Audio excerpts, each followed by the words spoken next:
Hein? Bon, bah, c'est une patrouille, quoi. Si, bon, on a raisonné un petit cargo, mais enfin, il n'y avait rien de... Voilà, quoi.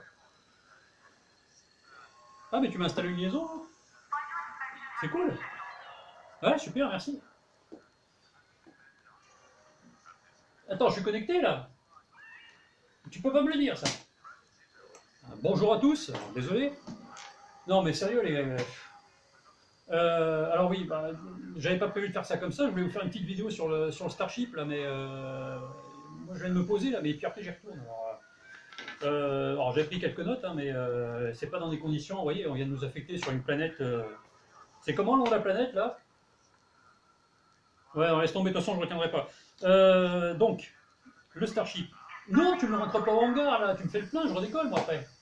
Eh oui. Le canon à ion à droite là. Il est mort. On est d'accord? Ah oui, non.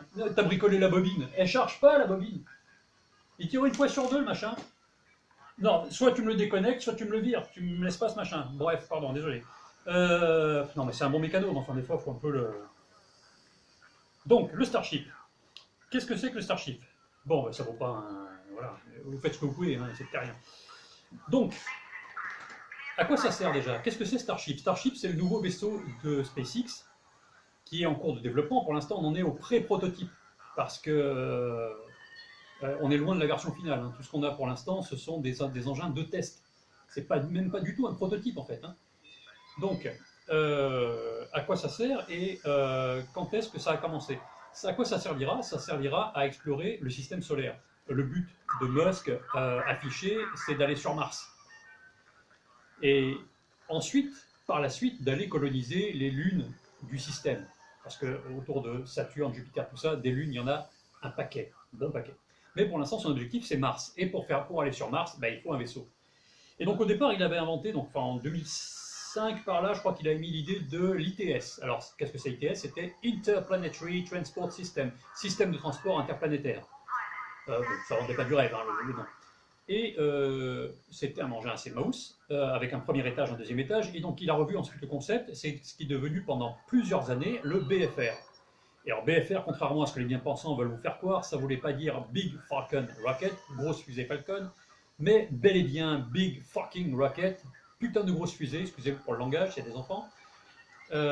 Pourquoi? Parce que Musk est un geek, et que dans l'univers du jeu Doom, l'arme ultime c'était le BFG 9000, qui était pareil une blague interne aux développeurs, donc c'était le Big Fucking Gun 9000, et donc voilà pourquoi le BFR s'est appelé comme ça. Ensuite, ça a changé, on est passé à une version un peu plus petite, un diamètre plus étroit, et maintenant donc on en est à la version Starship Super Heavy. Starship c'est le vaisseau, Super Heavy ça sera le booster. Donc, attendez, excusez-moi, hein, je consulte un peu mes notes parce que du coup, j'ai rien préparé moi.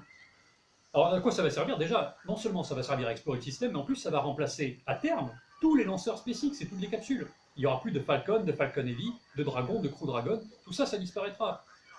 Tout ça parce que les coûts seront bien moindres, on verra ça à la fin. Donc il y aura plusieurs versions. Il y aura une version normale qui emportera du fret et des passagers, que ce soit vers une autre planète ou en sol-sol d'un endroit de la Terre à un autre, comme ça a été prévu par Musk. Lui, son idée, c'est de relier les deux points les plus distants du globe en moins d'une heure. On parle de 40 minutes. Évidemment, ça ne prend pas en compte les temps de transit vers les plateformes et retour et l'attente avant le lancement, etc. Mais dans l'idée, pourquoi pas?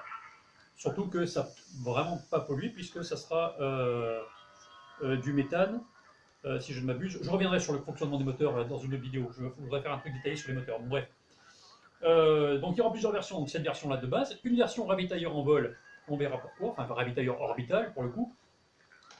Il y aura également une version cargo qui permettra soit d'emmener des charges extrêmement lourdes en orbite, on parle de 150 tonnes à peu près, c'est énorme, soit de récupérer des charges en orbite qui seraient par exemple des étages de fusée qui orbitent autour, enfin de la pollution. Parce que donc Gwynne Shotwell et Elon Musk ont émis l'idée de transformer le Starship en éboueur de l'espace. Pourquoi pas? Il y aura une soute de 1000 m3, on a le quoi stocker des machins.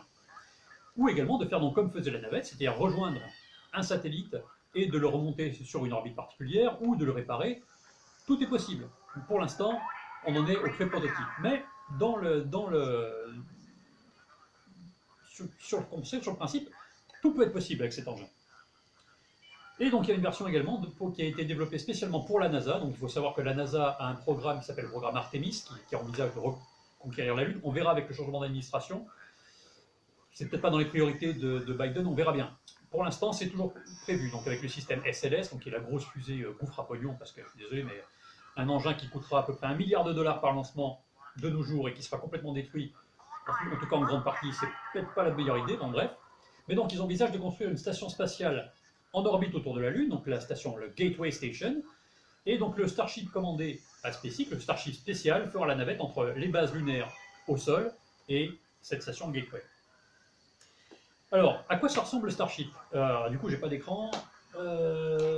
Écoutez, tiens, on va utiliser ça, là, c'est un débriefing, ça on s'en fout. Alors, le Starship. Alors, on fait ça à l'ancienne, hein, je suis désolé. Hein. Alors, on s'en fout, de toute façon, voilà, c'est la mission la dernière fois. Donc, le Starship. On m'a filé des... Ouais, on va faire avec. Donc, le Starship, déjà, le Super Heavy. Donc, on a un booster géant qui, pour le moment, aura 4 pieds.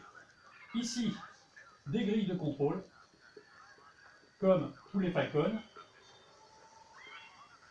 Et ici, donc, on aura 28 moteurs Raptor. C'est énorme. Il faut savoir que l'engin à pleine charge pèsera environ 3300 tonnes, et là on parle de 7200 tonnes de poussée. Ça fait un sacré gros pétard voilà. Le machin là, il fera 72 mètres de haut. 72 mètres. Une fusée Falcon mesure à peu près 60 mètres. Fusée Falcon complète. Sauf que là en plus, ça mesure 9 mètres de diamètre. C'est un machin énorme.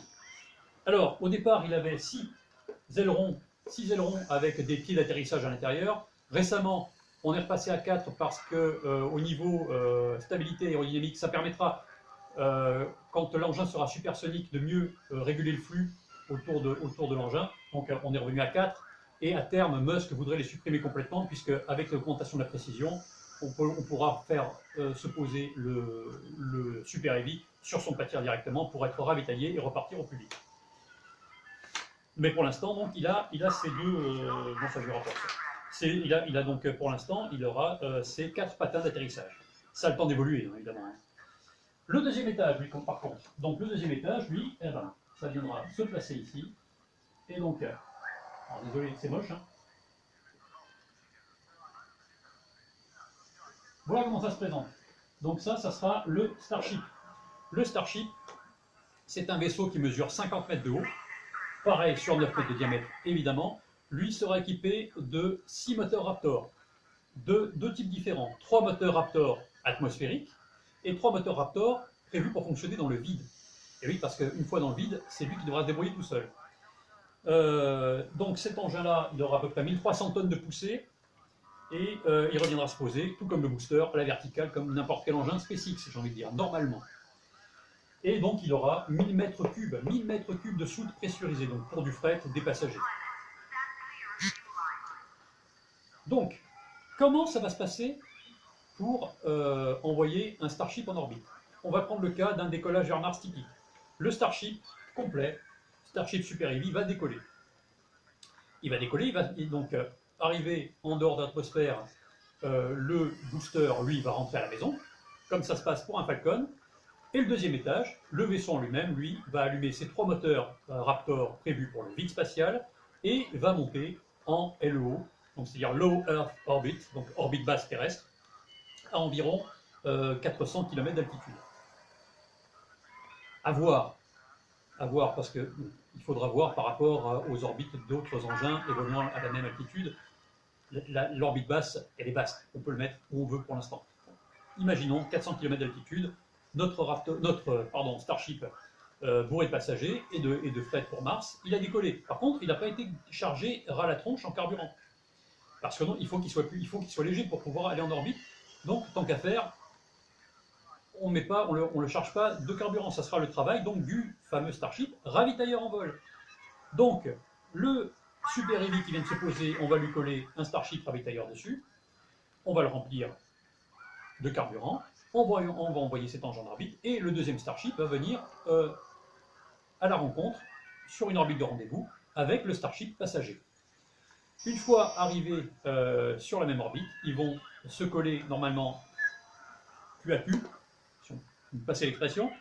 Les buses de transfert de carburant vont se connecter et le ravitailleur, la citerne, va remplir les réservoirs du Starship passager. Une fois fait, ils vont garder un peu pour lui, pour pouvoir rentrer, le ravitailleur, mais il sera automatique celui-là. Et il reviendra se poser pour une mission ultérieure. Et à ce moment-là, ben, que va faire le Starship? Après encore quelques orbites et les dernières vérifications, et ben, il va rallumer ses moteurs et va se placer sur la trajectoire direction Mars. Arrivé là-bas, comment ça va se passer? Parce que ouais, ben, faut bien se poser, parce que c'est bien beau d'aller autour du machin, mais si on ne descend pas, ça ne sert à rien. Donc, arrivé vers Mars, il va se poser, il va descendre à plat. Ça va se passer, ça serait pareil pour la Terre, sauf que sur Mars, la densité atmosphérique étant moindre et la gravité étant 3 fois plus faible que sur Terre, il y aura moins besoin d'efforts pour freiner l'engin, pour se poser. Mais typiquement au départ, il effectue une rentrée atmosphérique, un freinage aérodynamique, c'est-à-dire qu'il va rentrer à plat ventre. C'est là que les ailerons qui seront à l'avant et l'arrière vont être utiles, puisqu'ils peuvent se replier vers le haut et que, donc, indépendamment des uns des autres, j'ai l'air d'un oiseau, indépendamment des uns des autres, ils vont assurer la stabilité horizontale de l'engin pour le maintenir bien à plat. Une fois qu'il sera bien freiné, des fusées de manœuvre permettront à l'engin de se mettre à la verticale et il viendra se poser sur ses moteurs, comme ça se fait n'importe où. Alors, il faut savoir qu'au départ, le Starship devait être entièrement être réalisé en fibre de carbone. Finalement, on s'est aperçu que certains alliages d'inox convenaient parfaitement et même avait un meilleur comportement à certaines températures que le carbone. Donc toute la machinerie qui avait été créée et fabriquée pour la fabrication des pièces, tout ça c'est parti à la ferraille et on s'est mis à fabriquer de l'inox. Sachant que le coût de l'inox est 2000 € la tonne, 2000 $ la tonne, un truc comme ça, c'est vraiment rien par rapport à la fibre de carbone qui est 20 fois plus cher. Donc là on a un coût de fabrication qui est ridiculement bas. Donc, et donc en parlant de coût, le Starship, au décollage, qu'est-ce qu'il va consommer? En fait, ça sera le prix du carburant. Pour lancer un Starship, il faudra 2 millions de $. C'est le prix annoncé par Musk pour l'instant. On verra bien comment ça se passera. 2000 $, c'est pas mal, 2 millions de $ pour envoyer cet engin en orbite. Il faut savoir que pour l'instant, envoyer un Falcon 9 en orbite, ça coûte environ 60 millions de $.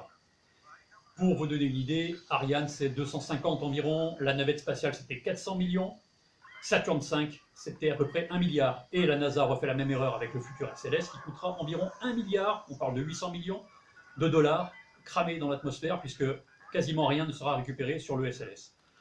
Donc entre 2 millions de $ et 1 milliard, il y a une petite différence quand même. Bon, pour l'instant, tous ces programmes-là sont confirmés. De toute façon, Starship, c'est SpaceX, donc ça ne changera pas. Par contre, au niveau du projet Artemis, donc la version de la NASA, on verra bien, parce qu'avec le changement d'administration aux États-Unis, il peut y avoir des changements dans les priorités des financements du gouvernement. Donc, à voir. Pour l'instant, ça ne bouge pas. On conserve le programme spatial tel qu'il est. Et de quoi? Oui, non, j'arrive. Je finis. Oui, je finis. Allez, mais est-ce que voilà. Non mais c'est moi le chef, mais je me fais engueuler aussi. Donc oui.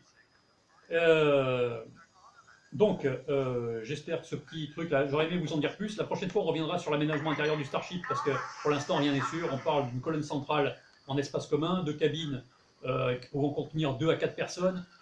C'est vague, c'est super vague pour l'instant, il ne faut pas se leurrer. On en est au SN8, qui fera peut-être son vol 15 km dans quelques semaines.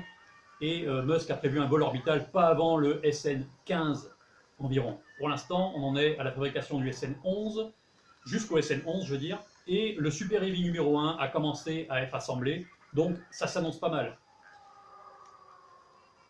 Donc c'est un programme qui évolue vite, mais on ne peut pas non plus aller plus vite que la musique. Et j'arrive, donc voilà, je suis désolé, les bourrins m'appellent, donc je suis obligé de filer. J'espère que la prochaine fois, j'aurai du matériel un peu plus performant et sophistiqué pour vous expliquer tout ça. Et d'ici là, sortez couverts. Salut!